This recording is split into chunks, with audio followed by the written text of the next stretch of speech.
Welcome to the Fantasy NASCAR podcast brought to you by RaceForThePrize.com. We are talking Iowa 2025 Xfinity Series. And to prepare for this race, let's look at the 2024 optimal lineup. Who made some cash for fantasy NASCAR players at DraftKings. If you want to look at this data more thoroughly, remember, you can go to RaceForThePrize.com, Venmo, PayPal, Cash App, the money over to me. $30 for the month and get all the sheets for Iowa, Watkins, Glen, Richmond, Daytona, Darlington, and you're in. Chandler Smith is your dominator, quote-unquote dominator. He's the dominator, but he finished 8th. How can you be a dominator and not even get a top 5 finish? So that always goes back to my endless argument about how the word dominator is silly, but he was dominant early in the race. But when the race mattered, he was not dominant.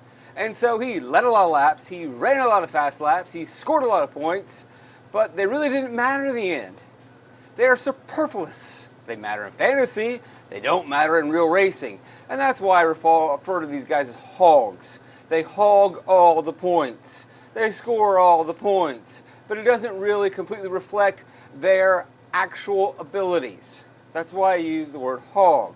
If you call someone a dominator, it makes you have a different understanding of the driver. Because later in the race, Chandler Smith is forced to restart further in the field. And we can actually look at the lap-by-lap data, and I can show this to you because Josh Williams and who's the other guy that stays out? I think maybe Ryan Sieg.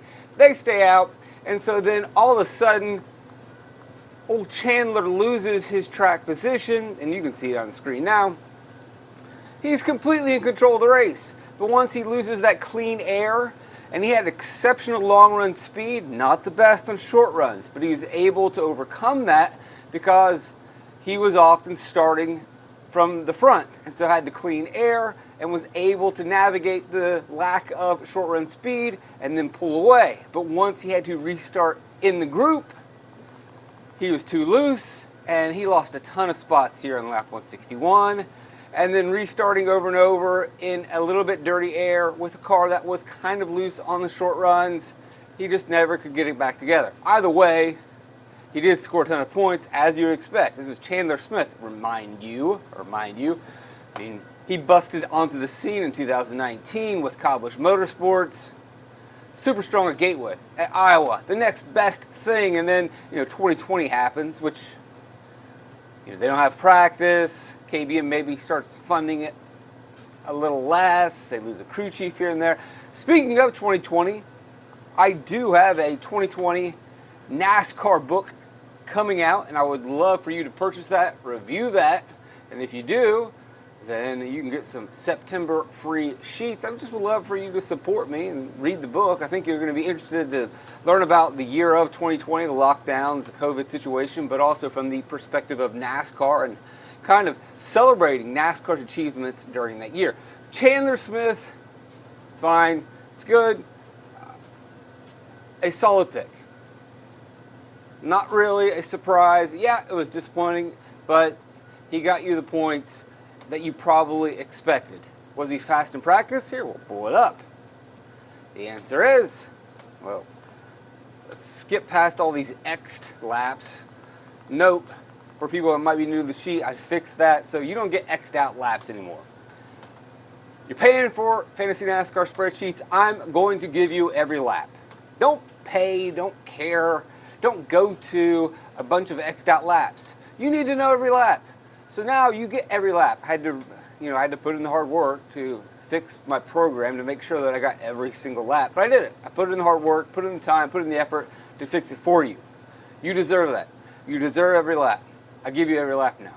I apologize for the past. My code was not as accurate, but it does now. So we can see some laps here. But here's an easier way in the spreadsheet to look at Chandler Smith. Good long run speed, good average speed overall. It was all lined up. It was all great. So if you were on Chandler Smith before the race, for all the reasons, track history, ARCA history, truck history, practice laps, it all worked out. Perfect. Awesome. Sweet.